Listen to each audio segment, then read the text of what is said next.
So what? So what does it mean?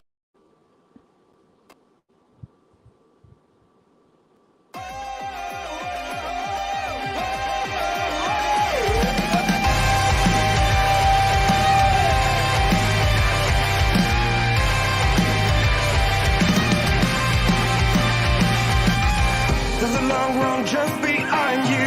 Everything else comes too fast. Memories are all inside you, and you never make them back. I can feel that you're in through the world that you're not next day.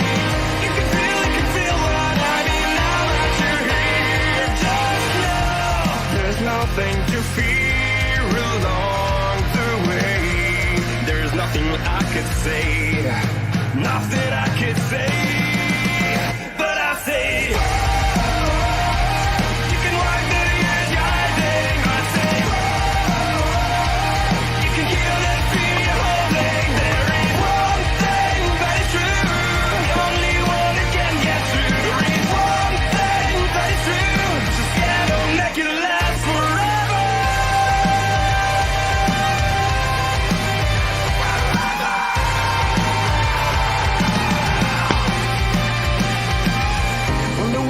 Can't feel relief with being blind or dumb. Find something to believe in and then never give it up.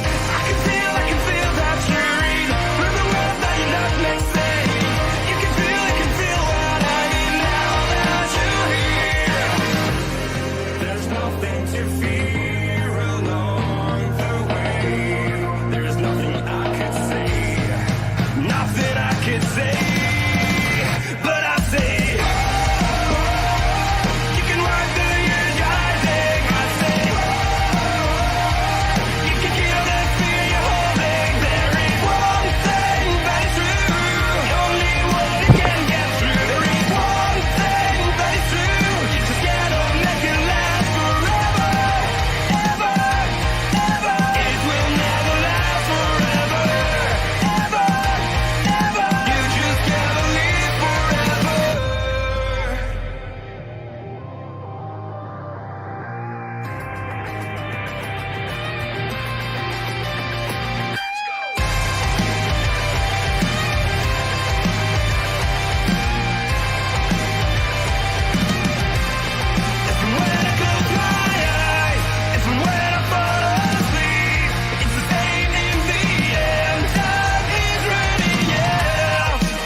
Nothing I could say, but I say,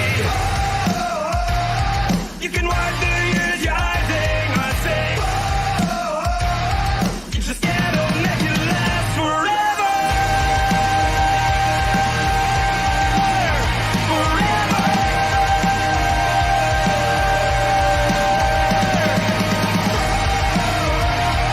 You can wipe the years you're hiding. I say,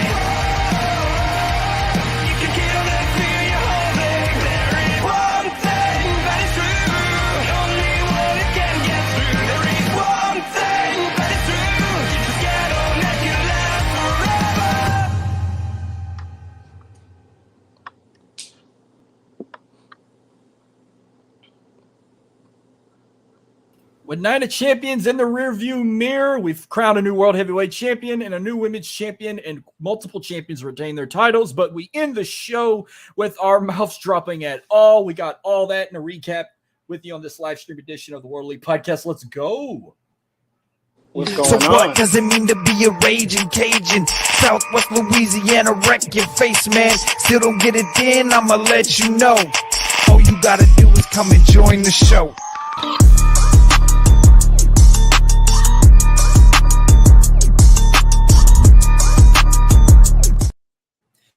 We are the highest tier pod of your weekly unfiltered wrestling and entertainment. Welcome to the World League Podcast, the special edition.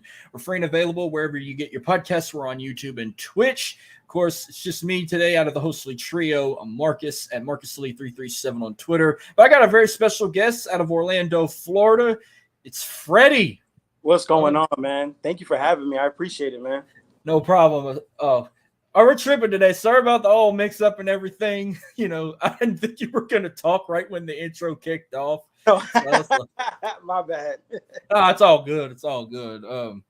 No, we have Jordan. Jordan's running StreamYard today, and he doesn't really run it as much, but he's doing good. I mean, he never ran it on his own, but he's running it today.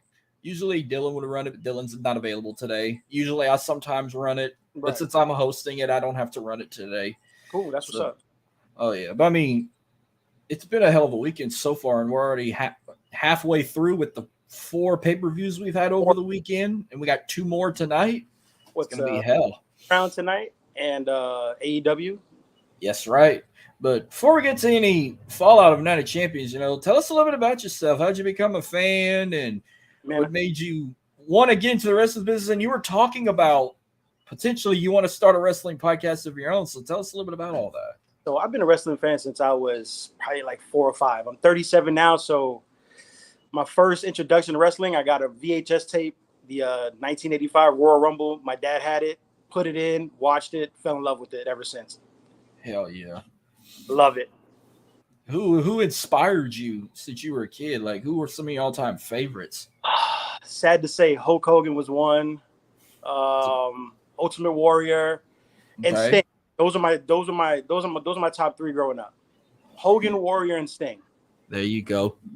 So I couldn't imagine, what side you had to choose whenever it was WrestleMania 6. That whole Ultimate Challenge. Were you more on Warrior's side or Hogan's side? No, I was Warrior all the way. There you go. I was Warrior all the way. That's right.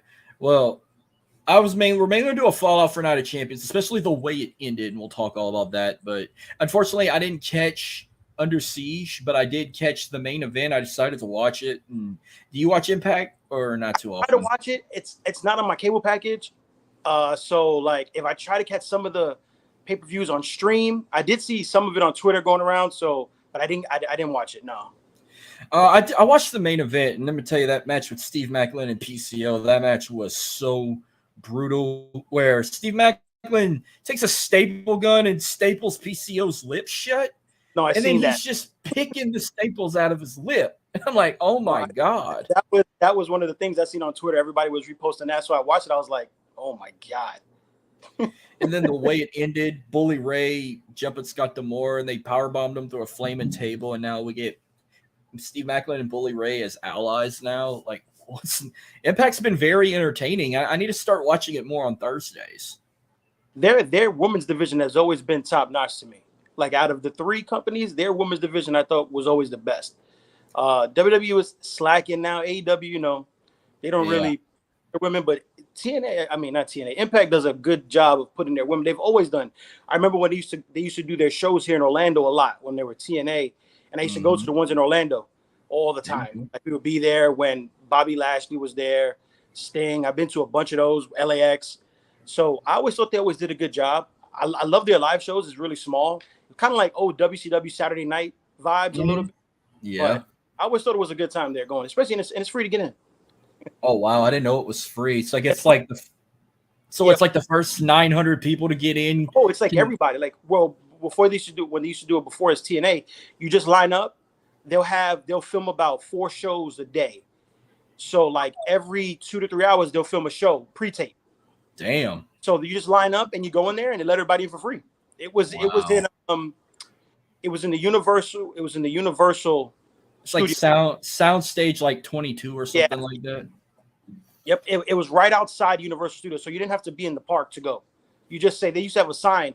You used to have people, and where we have City Walk. They used to have people when you walk in Universal saying, "Hey, if you want to come see Impact, line up at such and such time." That's all good. Yeah. No wonder they were so popular. You could go to their shows for free unless if like they were outside of Orlando, because I was able to go to Victory Road in 2008 in Houston, which I didn't even pay a lot for 2 tickets. And we had good seats where I got shown on camera the entire show, because we were we're probably like 5 or 6 rows up from the bottom of that first level. So me and my brother got shown a lot. And then we went to a house show down here in 2010 whenever dropped the 6-sided ring and went back to our original classic wrestling ring wise. And this was when, at the time, I think Rob Van Dam was the TNA World Champion whenever I went to that house show. Oh, the house. Yeah, I was there when Bobby Lashley was there. He was the champ at the time when I was there. I remember the only seat you had to pay for was the rampway to sit down because it was standing room only. If you weren't sitting up in the bleachers, if you were in front of the hard cam on the other side, it was just standing room only. You couldn't sit down. Oh, wow. Yeah. That's good. Okay, let's talk about this show, Night of Champions. Now, I had a weird way of watching it. When it was live, I didn't get to watch the whole show because I was at work. It did start when I was available to go on break, and I was able to watch the very first match. After that, I kind of was busy for the rest of the day, and I didn't get to watch more of it until I got to Cody versus Brock, and then I was able to watch the rest of the show at work. But once I got home late last night, the 4 matches I missed, I actually went back and watched it on Peacock. So I caught up on everything. What's up, Eli? Catching up yesterday's show. Got to say, one of the better Saudi shows.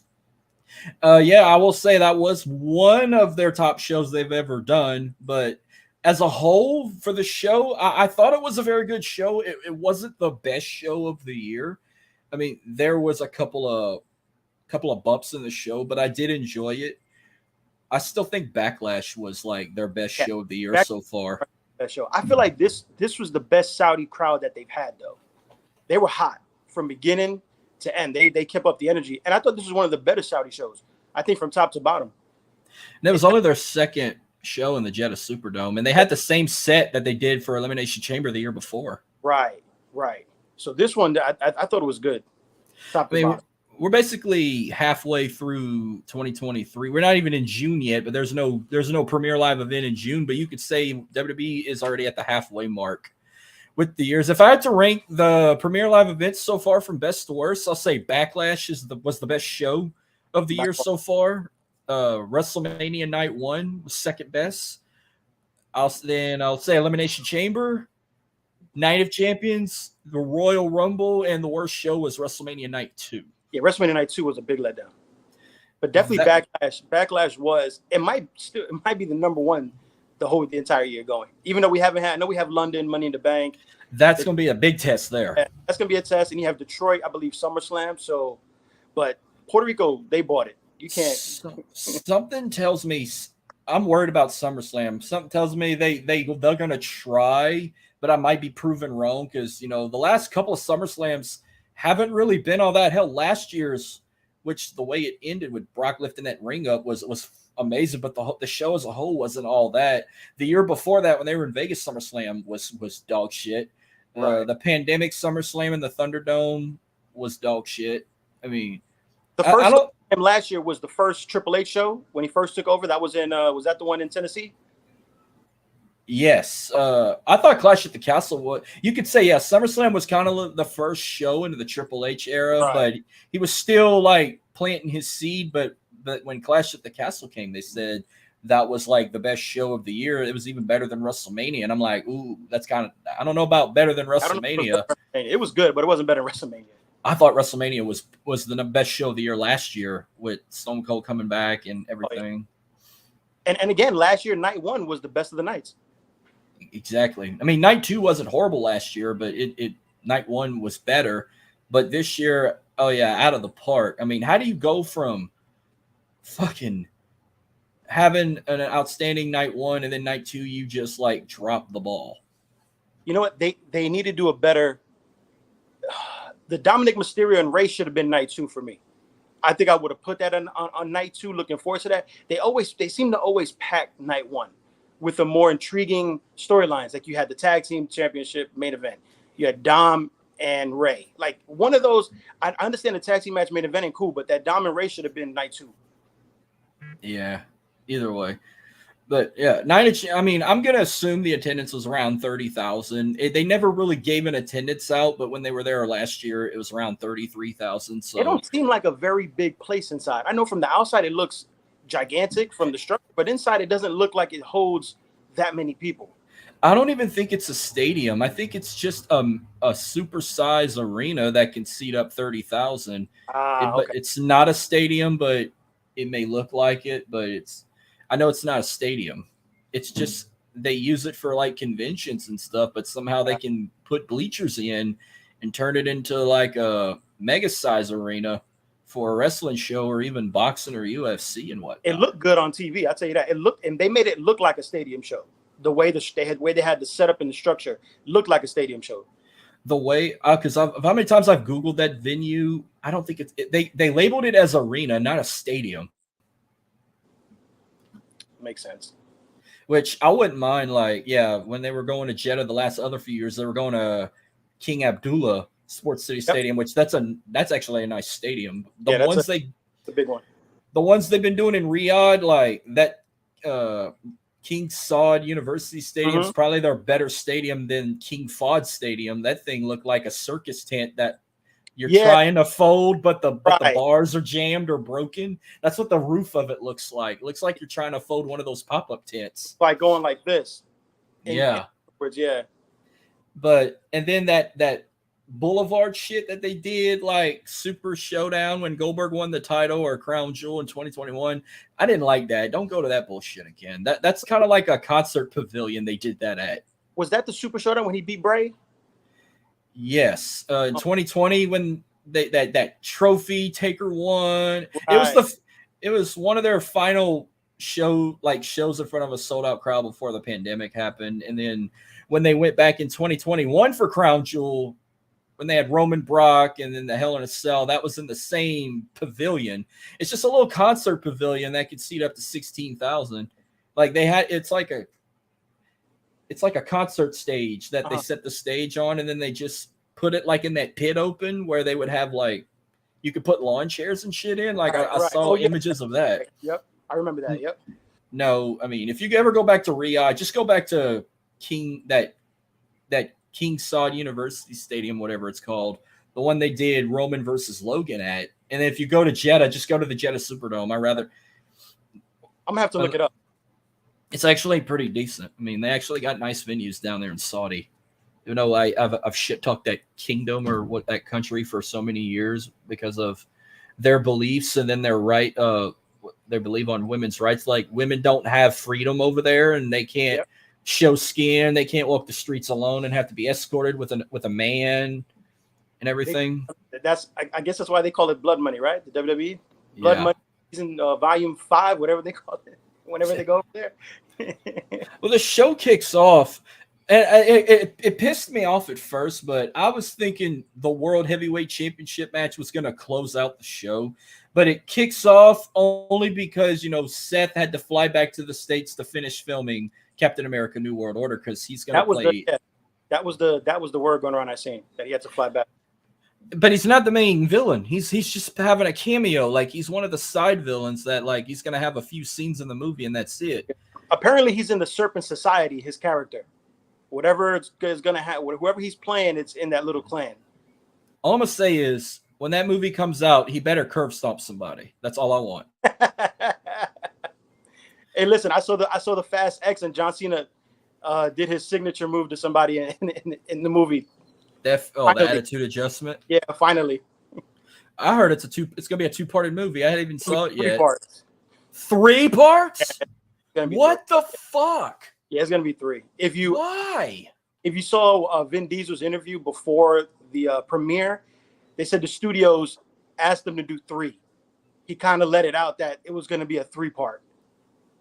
I'm definitely not seeing part 1 in theaters. I'm gonna wait till it streams on Prime. Yeah. I watched it in the theater, and it's so. Momoa has the best. Not to get sidetracked, but Momoa has the best. He's the best thing about the movie. His character is what you would call Joaquin Phoenix Joker, mixed with Seth Rollins' mannerisms and wardrobe. I mean, how often do you get somebody from the ocean to play a freaking supervillain in Fast and Furious? I mean, you got Aquaman of all people. So yeah, we kick it off with Seth and AJ, first time in like 4 years, because they've only had 1 match. It was at Money in the Bank, and I completely forgot about that. Was a banger. And hell, this may have been the best match of the night, and it kicked off the show. And all credits to AJ Styles. I mean, if he'd have won that title first, he'd have truly deserved it. But dude, it's Seth's time. Seth coming out looking like a cheetah girl too. With that, right? He came out. Somebody said he came out with the Fifth Element jacket from the movie. I don't know, but I laughed at it. I always laugh at his gear, but I mean, I was hoping AJ won. Honestly, I was when I heard his comments about the title, how it's like the garbage title, and it doesn't mean I was like, all right, he's not gonna win. But I wouldn't be mad if he would have won though. What did you think of that? What do you think of that belt, by the way? I mean, do you rather the original big gold belt, or do you actually like this one? People think that the logo in the middle gives it away, but they still love like it's shaped like the big gold belt, but then it is. Michael Cole goes into these details like, oh, there's a resemblance of Bruno Sammartino's title in the gold, and then the lions or some shit that you see around it is the McMahon family crest. And I'm like, okay, you went a little too far there. Why you want to put a family crest on that championship? It's like a whole homage to like the old big gold belt, but I like it. I think that I like this one better than the undisputed in the world heavyweight. It just brings back that kind of nostalgia feel a little bit with the belt. I really want the title, and you can buy it. It's available now on WWEshop.com. The replica is available for $499.99. That's not bad. But I'm so happy you won. But look, let me tell you something. And I'm not including you or including of all our buddies from around the UW pod and whatnot, but I'm talking about other members of the IWC. It's been about a month maybe month and a half since Triple H advertised this belt, and everybody was so excited. And they're like, it's Seth Rollins' chance. Seth Rollins winning this championship. He needs to win it. No disrespect to AJ. Seth wins the title. The whole IWC is pissed off. He's like, oh, great. We got a part-time champion now because he's leaving to go to Hollywood. Dude, first off, shut the fuck up. You wanted this to happen, and he's not being gone. He's only gone for 3 days. Yeah, that's it. He's probably going to pop up on Raw Monday night, celebrate, and then during his time off, he's going to go film his last few scenes, and then he's going to come back and defend it every week. He's not like Brock or Roman, who just shows up when he wants and defends it when he wants. Listen, there's no pleasing the IWC. Whenever something happens, there's no pleasing them. They're going to agree with something. Then when it happens, they're going to disagree. I don't mind Seth winning, but this match going on first kind of makes this belt seem like, it's just like, it's kind of like the new. I feel like this belt is a step below the Intercontinental belt now, to me, because I feel like Gunther is that secondary champ behind Roman, and this one is kind of going to be like the. I don't know. I don't get this belt. I don't know. I really like it. Worker belt, I guess. Whatever. I mean, I love the big gold belt. I mean, but this new World Heavyweight title, I really love it so much. I want it, and I want to put it up here next to this one. This is my favorite version of the Intercontinental title. Yeah, that's everybody's. That's the best version. But I will ask you this before we move on. When you're talking about a version of the WWE Championship belt, what's your favorite version? My favorite version is the Wing Eagle. The one like Shawn and Brett had, and the one like Shawn and Brett had, yes, by far. I love that design. Don't get me wrong, but I barely watched that title when I started watching it. But I remember the round eagle, the one that Stone Cold and The Rock had. Yep. But my favorite was the undisputed title that they came up with in 2002. The one that Eddie held, JBL, Brock Lesnar, Kurt Angle. John Cena was the last one to hold it before he brought in the spinner belt. That was my favorite version of the WWE title. Yeah, and the Wing Eagle belt I also like was when the Warrior won it. He would do the different, comes out with a yellow one, with a purple one. It was kind of dope. That's cool. So yeah, he wins that. Then next up we get Trish Stratus versus Becky Lynch, which I kind of called it was next because people in the comments were like, "Oh yeah, they're gonna follow after because Seth has to go back to the States." I gotta give a shout out to Becky Lynch. Coming out with the Kill Bill vibe. When I saw the full yellow bodysuit. I was like, yeah, she's so portraying Uma Thurman, even though they have to wear full bodysuits. And Trish with the black and pink, man. Oh boy. Yeah, was she trying to imitate the Hart family with them colors or something? That's what it looked like. Kind of, she had that whole Canadian Hart family vibe coming out. Oh, and Seth Rollins has made history. I mean, yeah, he was the inaugural World Heavyweight Champion, even though they revived it. But he's the only guy to win an inaugural championship belt twice. He was the first NXT champion, and he was the first World Heavyweight champion. in this version, this generation. He would have won the first Universal, but he lost to Finn. Yeah, but Finn deserved that one, even Yeah, though that title's a joke. And he gave it up the next night after being hurt. So yeah, that's a big letdown for Finn. So they have this match, and next thing you know, here comes Zoe Stark, and I like Zoe Stark in NXT. She's trying to make a name for herself, and now she's allying with Trish, and they beat the hell out of Becky. The images of Becky's face, at first I thought that was all scrapes and scratches, but it's blood. Yeah. Now, Zoe Stark coming out, I did not expect that. I don't think anybody did. It looks like I love it. Yeah, it looks like W's going to push her. I loved it. I was like, all right, cool. They want to create a new star. A lot of people thought it was Zoe who broke Becky's nose with the knee, but it wasn't. The blow happened on Trish's move. Her face hit the mat, and then she got up bleeding after. Oh yeah, but just the way the image looked, it looked like a friggin' raccoon or something was just scratched all over her face. That's what it looked like. I didn't realize it was blood. Then they were comparing that image to whenever Nia Jax shattered her nose back in 2019. They had the images side by side. That started the whole Becky Lynch run. Yep. Now the man run. I don't know what they're doing with Trish and Zoe. You get like a Diesel Shawn Michaels vibe a little bit. Is she gonna be like let Trish like mentor Zoe, like let her be in her corner, kind of be like a manager role. I didn't realize how big Zoe was next to Trish. She's huge. She's got muscular physique. Yeah, she's tall and she's huge. I was like, oh shit. I didn't think she was that big because she doesn't come off that big when I watch her in the ring. But her next to Trish, I was like, oh damn, okay. I didn't realize she was like, I'm not gonna say that old. You know, I'm thinking she's probably like 21 or something. She's 29 years old. Okay, so she's almost there. She's almost on the other side of 30. Not bad. Yeah. So then we get Gunther versus Mustafa Ali for the Intercontinental Championship.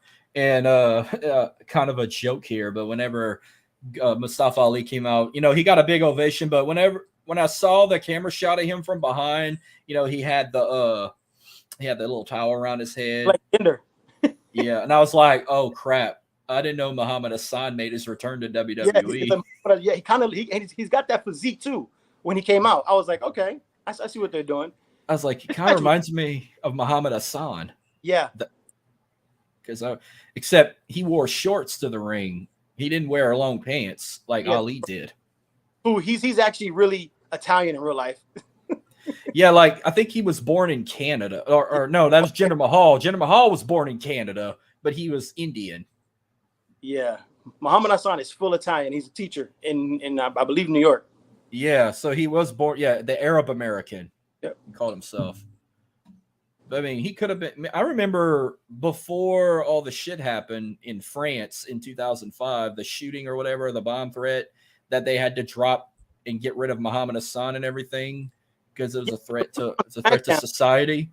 The plan was they wanted him to beat the Undertaker at the Great American Bash, and then he was going to win the World Heavyweight Championship from Batista in his hometown, but they dropped the plans and they ended up releasing Hassan because of what happened in Paris in 2005. You remember that SmackDown before the pay-per-view, how he had all the hooded people come in the ring and attack Undertaker? The terrorist thing. That was crazy. Yep, and that's when people called in and started complaining, and that's when they dropped it. And that's when he got powerbomb off the stage at the pay-per-view, and you never saw him again. Yeah, because they didn't realize, it didn't make world news till like the day after SmackDown when they had the terrorist bomb threat attack in Paris, France in the summer of 2005. So that's why they dropped the whole thing. So, but I figured Ali was going to make this an interesting match. I mean, it wasn't no squash match. You know, it was that 450 splash that got me. Like, I thought that was it right there. But, you know, then as soon as Gunther hit that power bomb, I was like, okay, that's it. But I will give creds to Ali. But people think this is some sort of a send-off to Ali. You think he's going to leave the company? No, I don't believe it. I think they gave the crowd what they wanted. He's he appeals. He's Arab American, whatever he is. But I don't think there's a send-off. I think this is good. Like, it looks like they're trying to push him at least a little bit to start. The thing with Ali, the start and stop push, it hurts. I mean, he's on a good momentum now. Hopefully, you know, whatever they got him in, he could maybe he gets a rematch with Gunther on Raw, whatever they're going to do with him. But I don't think this is a send-off for him. I mean, if I believe he would have been released a long time ago. I know July they're going to do releases. Maybe he's on the bus flip. I don't know. Oh, so now it's July. Yeah, they say in July is going to be when they're going to do the cuts. Oh man, I can probably name a few people that'll make that list, but I'm hoping Ali don't make it because I mean, yeah, he got fucked over the years. I felt like he should have been cruiserweight champion when they had the 205 Live show, but he never got a chance to win that title. And then like now it's like, I mean, it's crazy to see if him can dethrone Gunther's damn near year reign as champion, but I feel like Gunther needs to go up to the world title picture. Gunther will definitely be world heavyweight champion or future WWE or Universal champion if he could be the one to dethrone Roman.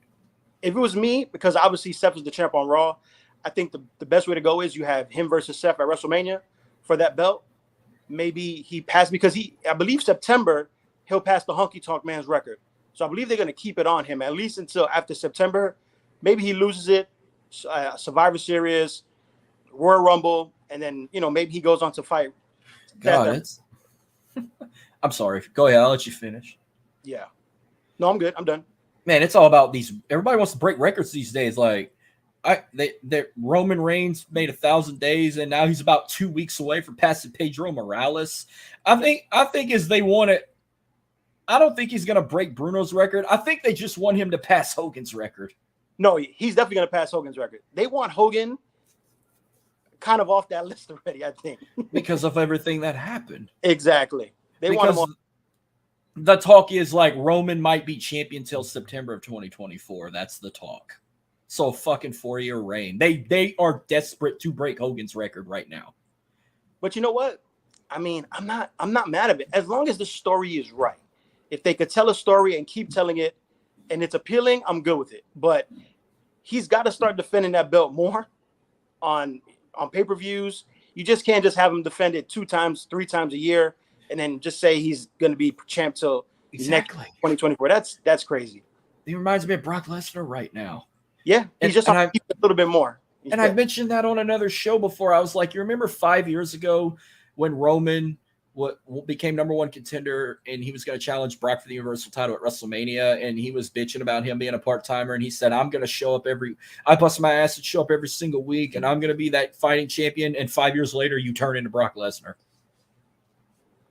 Listen, whatever deal he made with WWE to have that type of a schedule and make that money, but it sucks for us, the fans, because we want to see him defend the title more. Like, I think they should have split the titles a long time ago. Then you wouldn't have to create a brand new title for Raw.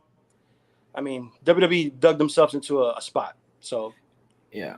I mean, when we get to Roman, I'll say more about that. But yeah, Gunther retains. I think he's going to keep it a little longer, at least to break Honky Tonk's record, and then we'll see where it goes from there.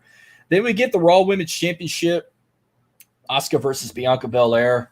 I don't have much to say on it, but the fact, like the way it happened, where she intended to miss Bianca, but somehow she was far away from the other side of the ring. I heard that was a botch. Like, it was supposed to happen there, but she like got away from it, and because it was supposed to happen after she did the kiss of death, but instead she went to plan B, where she like just smeared it in her hands, and when she picked her up for the KLD, she like rubbed it in her eyes, and then she wins with like a super kick to the head.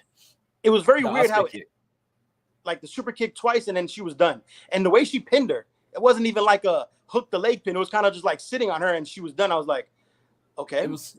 I heard it was a botch, because the original plan was she was supposed to counter the KOD, and as soon as she landed on her feet, she was supposed to shoot the miss and then kick her in the head and win. But they went with this. All right, well, I guess that makes sense. I guess they had to make up something, because I think it was Corey. I think he said that was like a Great Muta thing. She had the hands taped and put the mist in her hand and wipe it in the face. Yeah. But everyone is so happy that the title's off of Bianca finally, because everyone said her reign was boring and everyone's no longer fans of her. How you doing, Miss Kim? But maybe she can finally turn a heel, because, I mean, I like Bianca. I just want her to be a heel right now. And then they finally gave Asuka her moment that she should have got at WrestleMania. But, hey, they put the title back on her. But they need to just rename these titles or something, because the fact they got the Raw Women's title on SmackDown and the SmackDown title on Raw, and they're not, I don't want to switcheroo, but they need to figure something out with that. But and apparently they're not going to switch them. They're going to keep it the way it is. I mean, I'm not sure why, but they're going to keep one on one show and one on the other, and they're not going to switch them. I don't want to see where they just run each other backstage and they're like, here, right, you take that, I take this. And then they add just another reign, like, oh, now Rhea's a 3-time champ. Agree. I mean, I always thought the best way to go about that, you have a match. After the match, the titles go back to the show. You don't do it in the ring promo, take the belt, you walk out. You have a match. After the match is done, both belts switch and you go back to your show. That's it. I mean, they could have did that in Puerto Rico. There was a perfect opportunity to do it. Mm-hmm. Yeah, because Selena, I felt like, I mean, it sucked for Rhea after she just won that title, having a 5-star match. But I was like, do what you got to do to put the right belts back. Like, Selena should have been champion. She should have beat Rhea in Puerto Rico. But the only problem was the Raw Women's title would have stayed on SmackDown if Io would have won, because Damage Control's on SmackDown. What I would have done was I'd have let Rhea take on Bianca in an interpromotional match and bring the title back to Raw. Bring the title back, yeah, that's it. Like I said, they could have did it in Puerto Rico after Backlash. That was the last opportunity to do it. Because supposedly we just had this draft and everybody's only supposed to compete on their respective brands, but the women have been hopping around nonstop, which I think it's only fair if you're the tag champs, you could compete on both shows until you lose them, and then you go back to your respective brand. And everybody else. That's what I don't understand. If they drafted Sammy and KO to Raw, they have both belts. They're the undisputed. And you drafted Roman to SmackDown. He's the undisputed. So now they have to stay on their respective brands, and undisputed champs they can't go from Raw to SmackDown. I don't understand that when they have both show belts. Well, they can go to SmackDown. KO and Sammy were on SmackDown last Friday. Well, that's true, but that was because they were facing Roman and Solo. Mm-hmm. But now that that's done, do they now stick to Raw completely? They don't jump to SmackDown? They can take on any tag team from either brand. So, but I heard a rumor that after how this ended, they're supposed to move on away from the Bloodline, and I heard a rumor they're supposed to be feuding with Judgment Day next. So we're going to be seeing them on Raw. That's a rumor. Judgment Day or Imperium, I can see. I mean, that's two interesting ones right there. But I don't know. It's hard to tell. I mean, I would love just to see Dominic get his ass kicked or get hit with a stunner. I would love to see that nonstop. But I mean, I like to see something different every once in a while. I mean, if they go with a feud with Imperium, hell yes. If they go in a feud with Judgment Day, I mean, pick two guys. I mean, Finn and Damian, or Finn and Dominic, or Dominic and Damian. You know what? I don't know. You know what I want? Money in the Bank. I want to see Seth versus Dominic for the belt. Money in the Bank. Oh no, I'd rather Seth versus Finn for the belt. But I just want it because of the heat that Dom will get for being in that match with Seth fighting for the belt in London. It'll be awesome. If they go into a feud with Judgment Day into Money in the Bank, I feel like it could probably be maybe Finn and Don, because there were rumors that they're putting Damian Priest in one of the Money in the Bank qualifying matches, and he's supposed to compete in Money in the Bank. Okay. Which I hope LA Knight is in the Money in the Bank. I know he has a qualifying match against against the Street Profits. So I hope he doesn't lose, but man, he needs to win Money in the Bank. If it's one-on-one with Montez, they're going to try to get Montez in it. I'm going to be rooting for LA Knight. LA Knight is so over, and I love it. Because usually in these matches, don't they do the qualifying? Then they have like a loser's last chance match for like the last It spot? depends. Sometimes they've done that. They'll like have a battle royal on the go-home show or the week before for the final spot, like the second chance battle royal or something. Because I know they want Montez in it for the high spots. So I'm assuming he's going to be in. Maybe he'll beat LA Knight, and then LA Knight makes it in the last chance qualifier match. But you have to get LA Knight in there somehow. Or do what you did last year. McMahon come out before the match even starts and like, I'm going to add one more person. And he add LA Knight. He did that with Theory last year. And I'm just using this as a cover-up because I have nothing to say on Rhea Ripley beating Natalya on her birthday in 70 seconds. Yeah. I mean, honestly, this is what we all thought it was going to be, a squash. I knew it was going to be a squash. It should have been. This is the way it should have went. And the backlash on Twitter, like all the Natalya diehards are like, this is bullshit. They are screwing Natalya over. She deserves better. Rhea's a boring champion. She's like Roman. She's only fighting jobbers. I mean, there's no one to step up to face Rhea. There is no more. There's nobody. Unless like Becky. I mean, the women on Raw? I don't think there's anybody other than Becky. Maybe Trish. No, I don't want Trish. Have a match with Rhea. It's Becky and that's it. Unless because you got a lot of the new girls, you got to build them up still. Nobody's really ready to face Rhea right now. Anybody else I would say is on SmackDown, like Bianca's on Bianca, Bailey, Bianca, Io, Charlotte, yeah. There's nobody. Asuka, they're all on SmackDown. Exactly. Which I believe Io Asuka matchup is coming. I can't wait. Unless they can build Zoe up into a top star, and then she could be one to compete with Rhea. I mean, I'd like to see that. Right, but that's going to take a while. Exactly.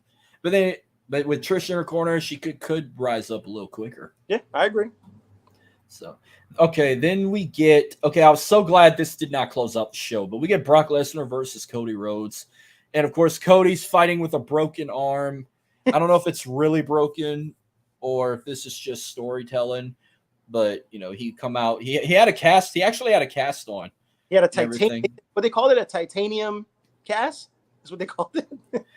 Now, I got to ask this. Out of the last 3 Premier Live events, including this one, which crowd was the loudest with Cody's entrance? WrestleMania, Backlash, or Night of Champions?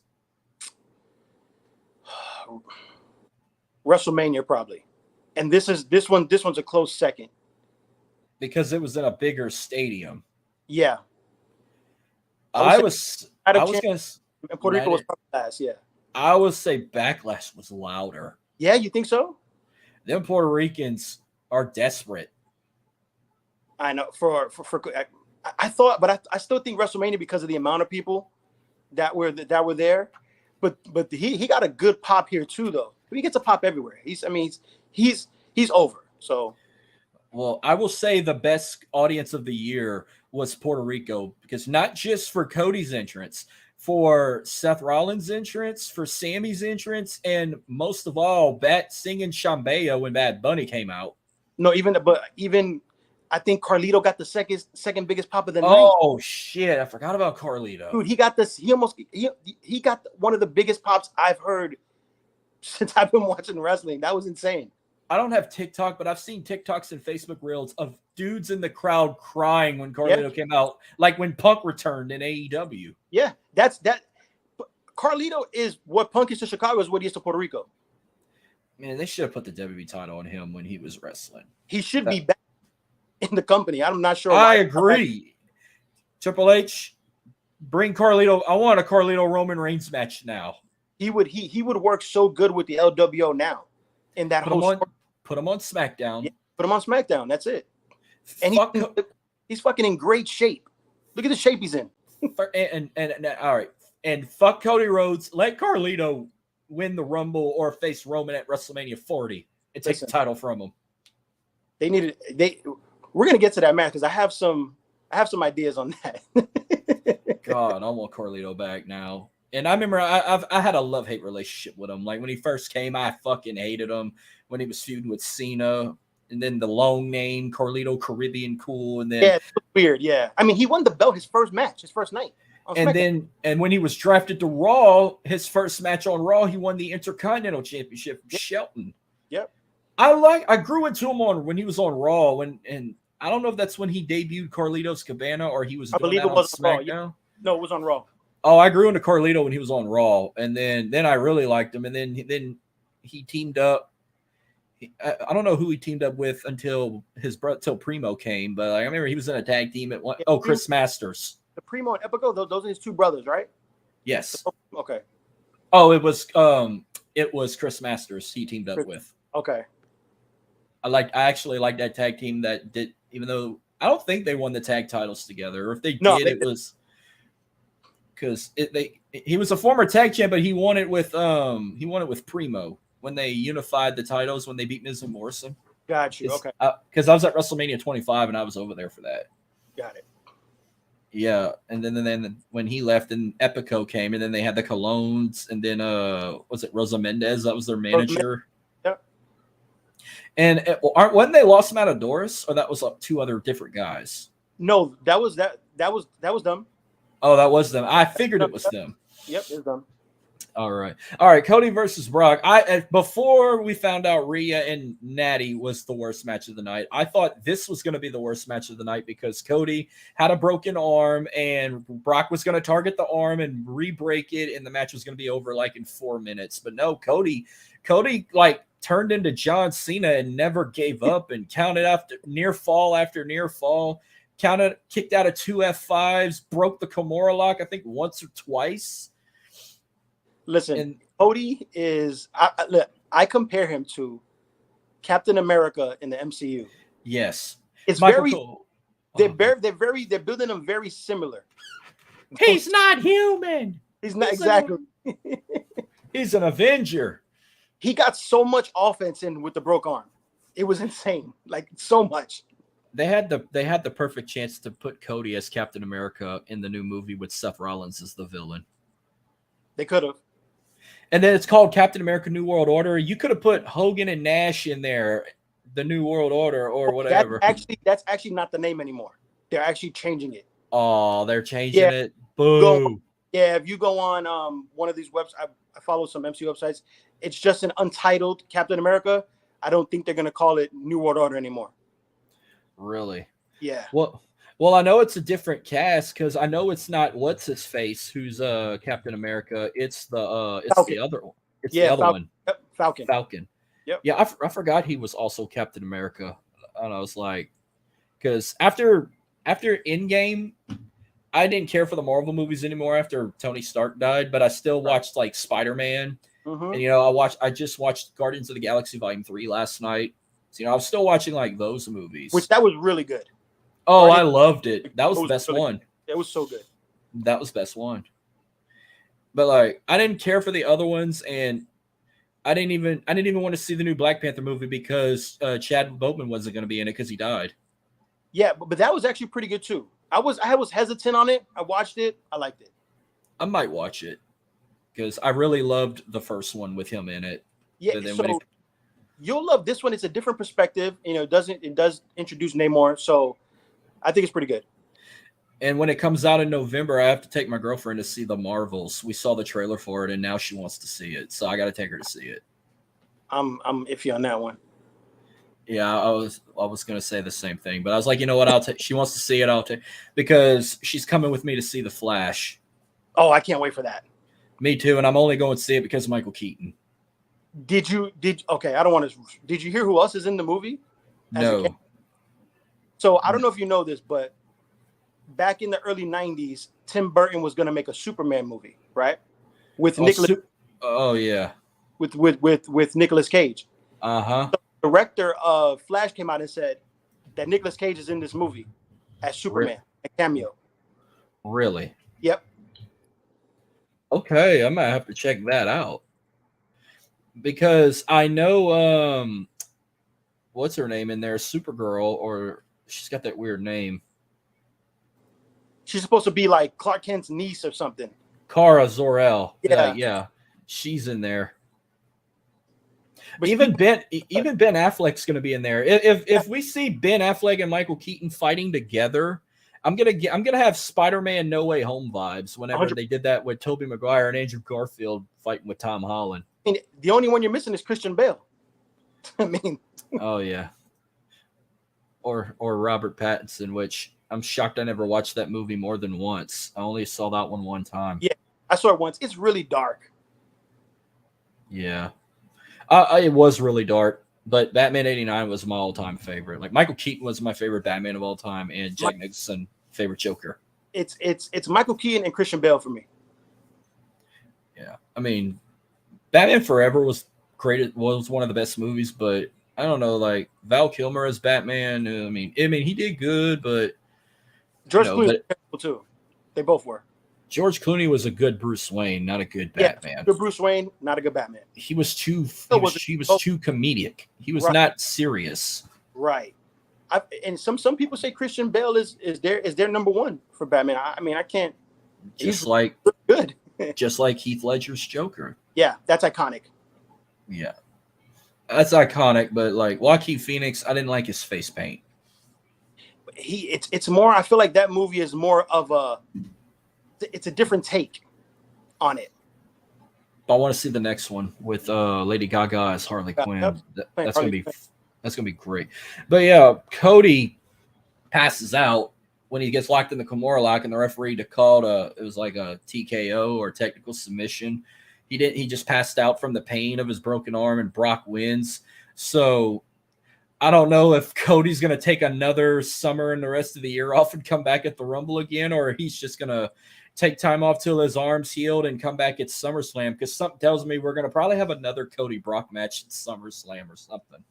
I mean, I see him coming back at Money in the Bank. I don't think you can have a show in London without Cody.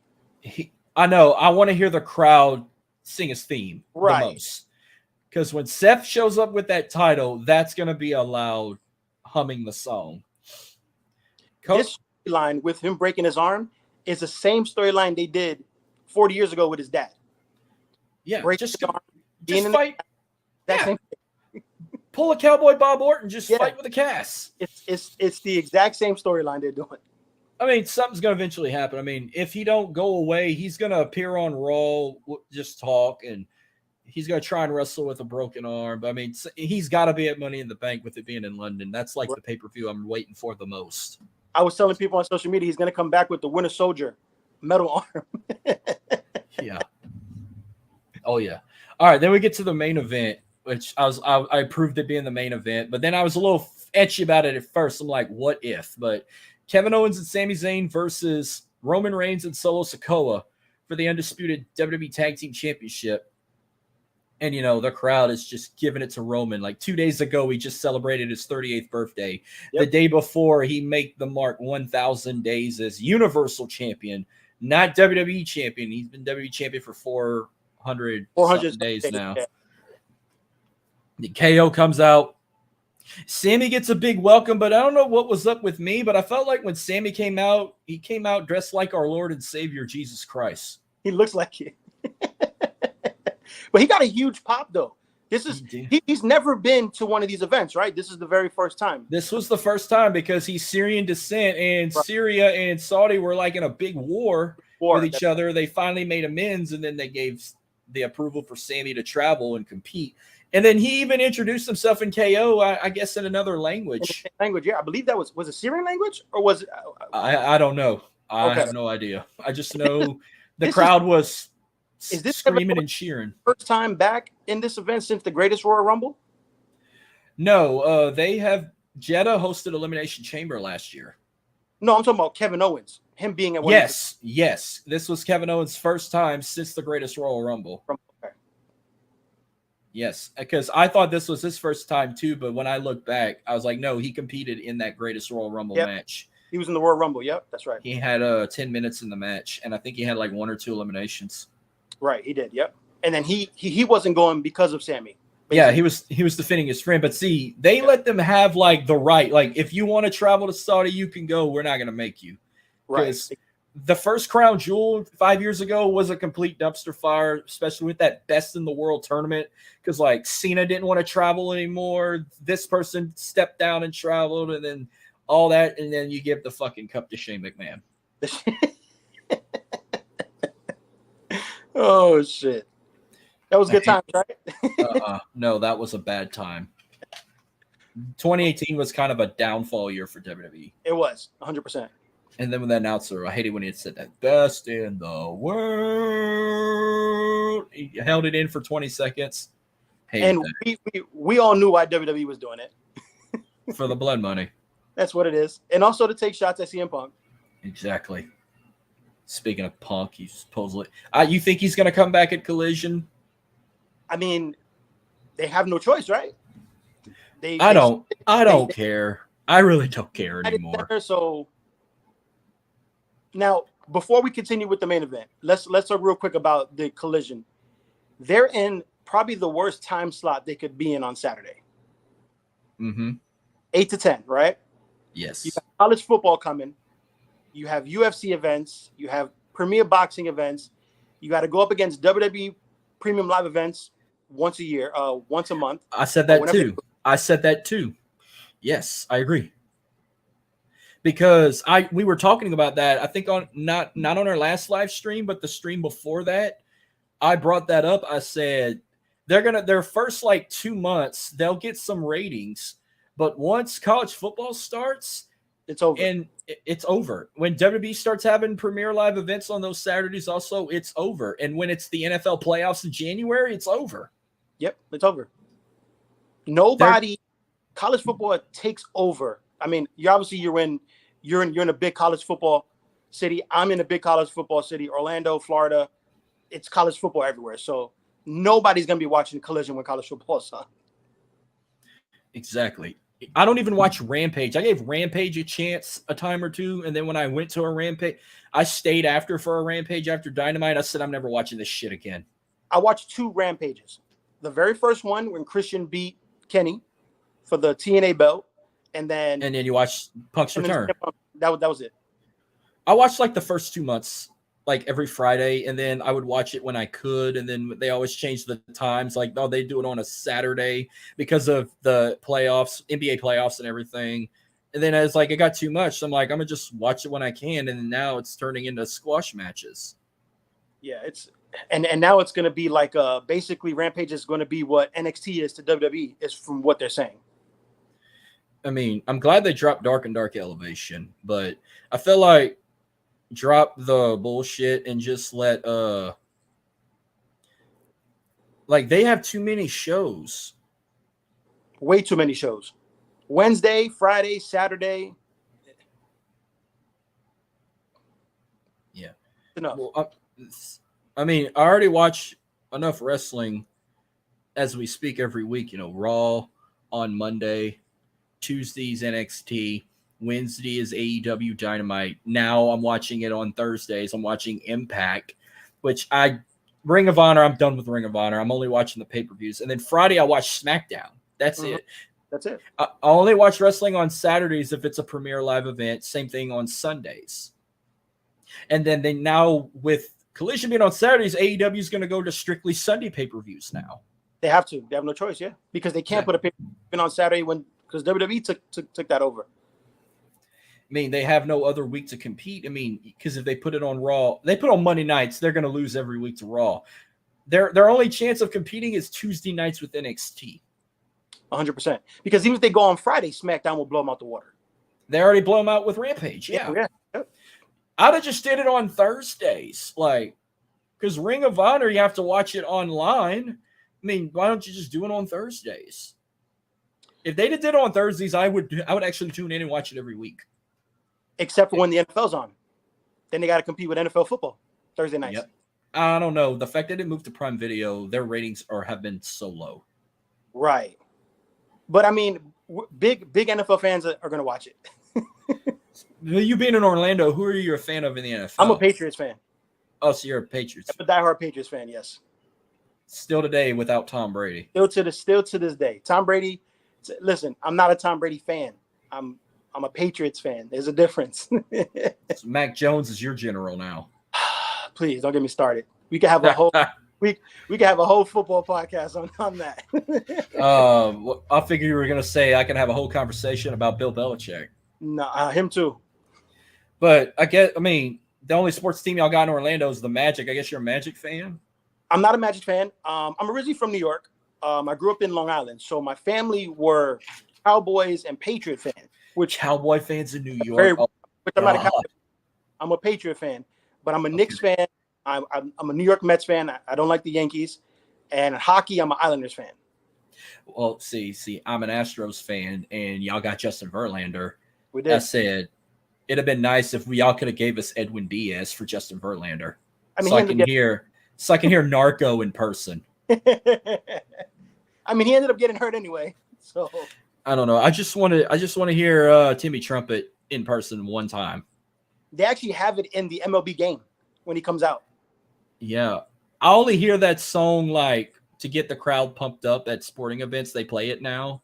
They play it everywhere now. It's ridiculous. I love it. I love it. But now that they play it everywhere, I'm like, it's kind of like, it doesn't mean much now. It's just a little hype song. But yeah.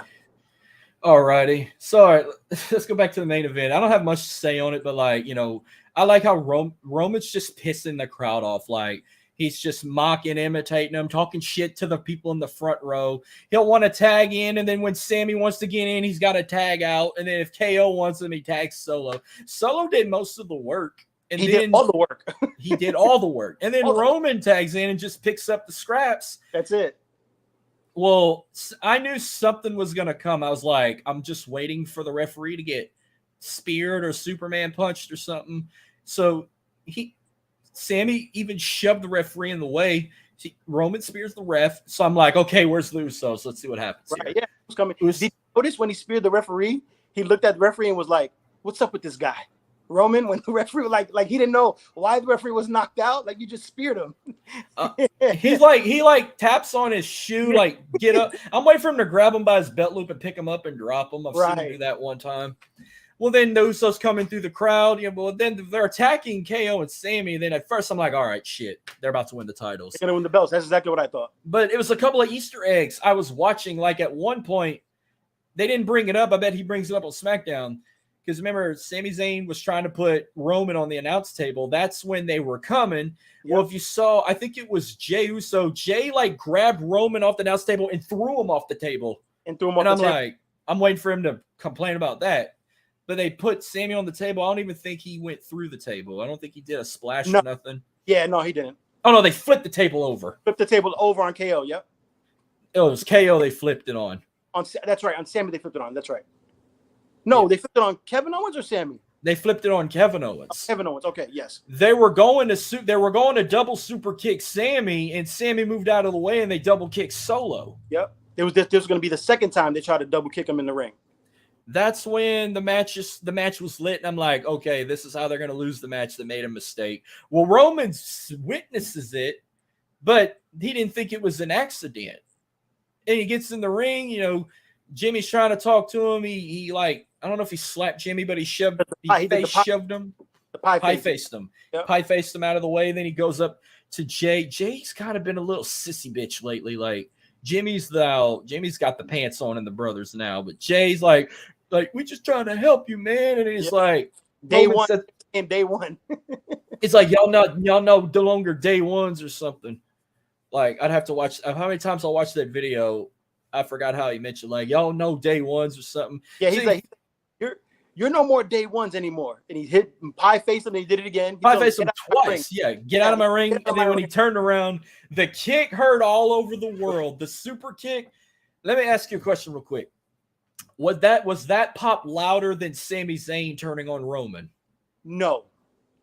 Only because if this would have been Puerto Rico, if you would have did this in Puerto Rico, the pop would have been massive. That had an earthquake.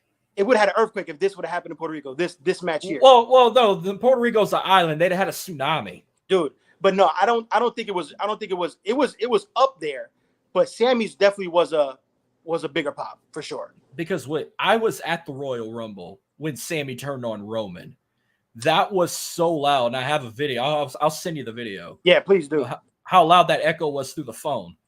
But that was so loud. And then just Jimmy's face. And then I'm waiting to see here. I'm like, oh, don't tell me they're going to split the Usos. Jimmy's talking into him. He's like, I did this for us. He goes, I did what you should have did a long time ago. I did not expect him to super kick him twice. Again. He kicked, and then it knocked Roman out, and he rode out of the ring. But I'm waiting for Jey to do something. Jimmy walks out. I'm looking at Paul Heyman. Paul Heyman looked like he's fixing to cry. Yeah. I'm going to get blamed for this. Listen, that first super kick, I popped in my living room. I did not expect. I was like, oh, shit. I dropped my phone when he super kicked him. I dropped the phone. I guess I was watching on my phone in my office. I dropped my phone when he kicked him the first time. And then when he kicked him the second time, I'm like, oh shit, Yeah, it's all right. over. Oh. This is cinema, and that's the name of this episode. No, that was, and then obviously KO and Sammy end up winning. He Solo gets hit with a stunner, and then the haluva kick, and and it's it was over. And then that iconic image, Roman just sitting there on the floor, and then Sammy standing above the turnbuckle, staring at Roman, holding both titles. He's telling Roman, "You're never gonna get these." Yeah. And Roman looks like he's crying. It's Sammy just destroyed the bloodline, and he blames it on Roman. And I am dying to watch SmackDown Friday night when it was supposed to be Roman's celebration as 1,000 days, and it's about to be chaotic. But you know what? This goes back all the way to 2020, where when Jimmy was out with the ACL tear, Jay had his run, Jimmy came back, and there was friction between Jimmy and Roman. He didn't like the way he was treating Jay the entire time. That's why he told him, "I did what you should have done a long time ago." Long-term storytelling. But look at long-term storytelling. Just imagine that whole Jay Roman feud in 2020 would have happened in front of a crowd. Oh, it would have been awesome. It'd have been the greatest shit ever told. Then again, remember that came about only because Jimmy tore his ACL. Exactly. Jimmy don't tear his ACL, none of this happens. But thank God we are still not in a pandemic and this didn't happen in an empty arena, because it wouldn't have meant nothing. The crowd made it meant something. Right.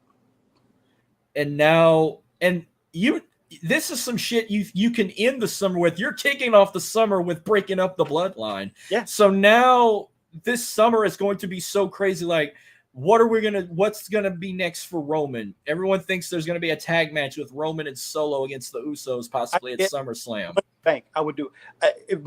This is what I'm thinking.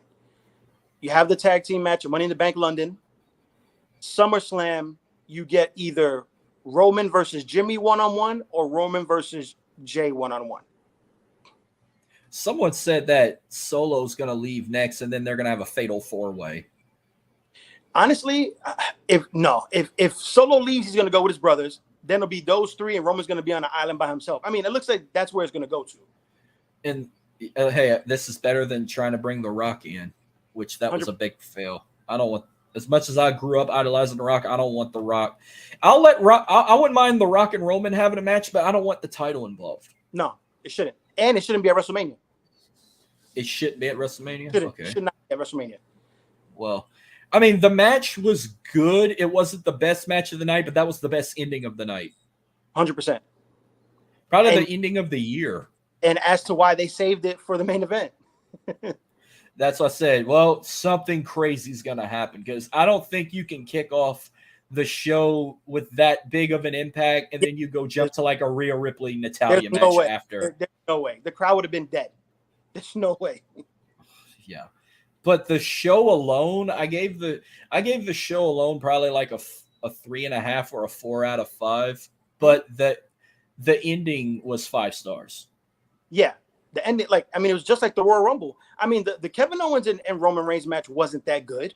No, it wasn't that good. But the ending made it a 10. And like here, the ending was what we all wanted. We wanted to see where the storyline was going to go next, because I think people are tired of seeing Sammy and Kevin in this storyline. They kind of want that to be done with, and they want to see now the split between the bloodline and have all of them feud with each other. I think this is where we're going through the summer now, all the way up until probably Survivor Series. No shit. Whenever the Rumble ended with KO and Roman, I had a feeling KO was going to win the title with the help of Sammy, but no, Roman retained, but then Sammy turned on KO and then built their feud for Elimination Chamber. But then I was like, man, this should have just been Sammy and Roman at WrestleMania and not Cody and Roman. But they did it in Montreal, but it was perfect doing it in Montreal, even though they always fuck Montreal and they send them home unhappy. Am I the only one that thinks like this? I don't know if you agree with me, but at this point, do you really care if Cody beats Roman at this point? No. I don't either. I don't either. I don't care. They're desperate to make him this fucking golden boy. And like, I gave him that chance at WrestleMania. I was all in for him to do it. The fact that he didn't do it, I don't give a shit about Cody anymore. Fuck him. this American boy, like turn it the next John, trying to turn him into John Cena 2.0, like winning over the crowd. I'm over it. Roman loses, it has to be to one of the people in the bloodline. It's gonna be Cody. I know it's gonna be Cody in Philadelphia, but damn, they miss an opportunity to have Jay win or Jimmy beat him. Yeah, but then it's gonna feel bad. I feel bad for the other brother that don't win unless he takes it from their brother. Right. So, I agree. Well, that will do it for today. Sammy will be the new chief in chat. Well, Jimmy claims he's the new tribal chief, but yeah. Yeah, he said it on SmackDown. I'm the new tribal chief. I laughed hysterically at that. I thought that was funnier than when it was Jay that said, "Man, I don't give a damn what the tribal chief said," and Roman picked his head up like, "Yep, what did you?" When they're getting ready for War Games, that was awesome. But yeah, I have a love-hate relationship for Roman right now. Like, I'm over him as champion. I love the tribal chief character and the whole acknowledge me shit, but I'm over him as champion because he don't defend the title. Right. But I'm gonna start loving him more. I'm about to be glued to SmackDown every Friday with this storyline. It just opened up a whole new layer now. SmackDown got a chance to be better than Raw for the summer. 100%. But man, this will do it for today. Thank you again for joining me. It was so cool. Meet you for the first time. We'll definitely have to get you back on when we got Dylan and Jordan. I'll be back on. Y'all go follow my Twitter. I'm the real Freddy. Also, we do have a new podcast, me and a couple of my friends, called Talking About It All. Y'all can go check it out. Follow the Twitter. Okay. Yeah. Follow me. I think y'all follow me on Twitter. Yep. We do. Yep. I'm gonna have to tune in. If y'all on Spotify or whatever, or Apple Pod, I'm gonna check y'all out. Yep, we're on there. Yep. Hey, yeah. If y'all ever need a guest or time or two, we'll come talk and do crossovers, and I'll send you an invite. We can talk Money in the Bank whenever we get to the end of June. I'll talk with Dylan and Jordan. Because on the podcast I'm on, we don't talk wrestling. It's a kind of different, more of like football, sports, and like everyday stuff. So if you ever need me to come on here to do wrestling talk, I'm always available. Just let me know. Oh, hell yeah. We sure will. But you can follow the podcast on Twitter at Worldly Pod. We're also subscribed to us on YouTube. Or also follow us on Facebook and Instagram. Our live streams powered by StreamYard, like this one, you can watch anytime on demand on our Facebook page or on our YouTube channel. Our proud sponsors, W Energy.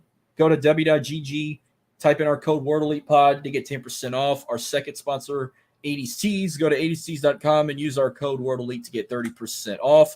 We're free and available wherever you get your podcasts. Give us a 5-star rating and review. We're on all audio platforms from Spotify, Google Pod, Spreaker, iHeartRadio, and many more. Freddie, thank you again. And thank you for everyone tuning in. Y'all have a safe Memorial Day weekend. Enjoy NXT Battleground. Enjoy Double or Nothing. Memorial Day weekend, everybody. We'll see you guys next time. Thank you, everybody. Thank you.